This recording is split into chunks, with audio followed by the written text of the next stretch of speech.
Assalamualaikum warahmatullahi wabarakatuh.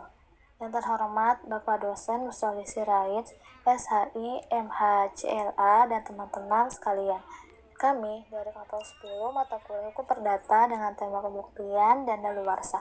Anggota dari kelompok 10 yaitu yang pertama Resista Arenova, yang kedua Alif Amatullah, yang ketiga Almira Sandika, yang keempat Arya Syarif Joyer, yang kelima Dandi Anjarwani, yang keenam Siti Nur Aisyah. Pembahasan yang kami bahas yaitu yang pertama pembuktian secara umum, yang kedua macam-macam pembuktian, yang ketiga kedudukan alat bukti, yang keempat pengertian daluarsa, yang kelima macam-macam alat waktu, dan yang keenam pencegahan atau penangguhan alat waktu.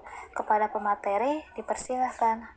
Pembahasan pertama, pembuktian secara umum. Pembuktian adalah proses untuk meyakinkan hakim tentang kebenaran dalil-dalil yang dikemukakan dalam suatu gugatan.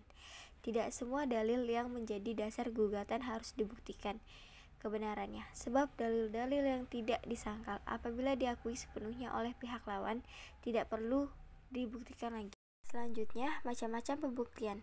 Alat bukti tertulis. Orang yang melakukan hubungan hukum perdata tentulah dengan sengaja ataupun tidak membuat bukti berbentuk tulisan dengan maksud agar kelak dapat digunakan untuk dijadikan bukti dalam sewaktu-waktu dibutuhkan. Alat bukti saksi. Kesaksian adalah kepastian yang diberikan kepada hakim di persidangan tentang peristiwa yang dipersengketakan dengan jalan pemberitahuan secara lisan dan pribadi oleh orang yang bukan salah satu pihak dari perkara yang dipanggil untuk persidangan. Yang ketiga, bukti persangkaan. Persangkaan adalah suatu kesimpulan yang diambil dari suatu peristiwa yang sudah terang dan nyata.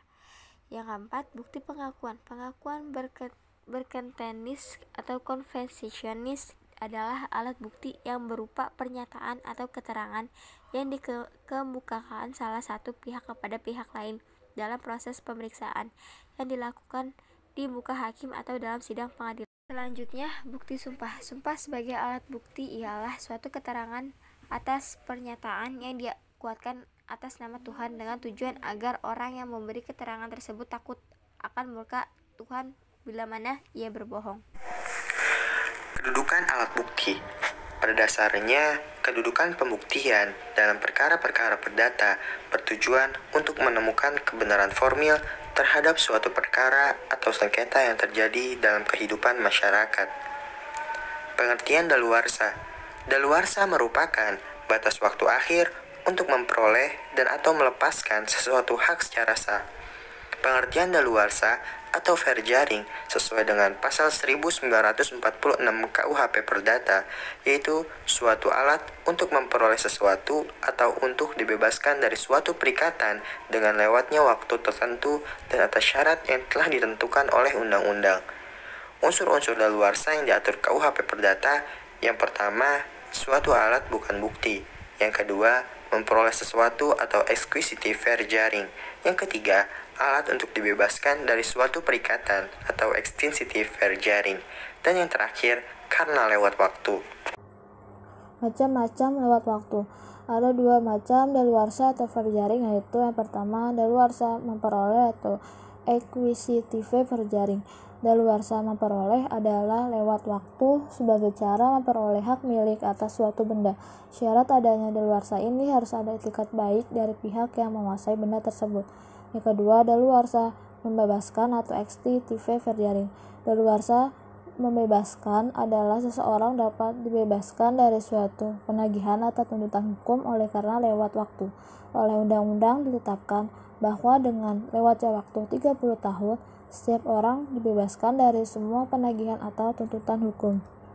Pelepasan daluarsa dibagi dua. Yang pertama, dilakukan secara tegas. Seseorang yang melakukan perikatan tidak diperkenankan melepaskan daluarsa sebelum tiba waktunya.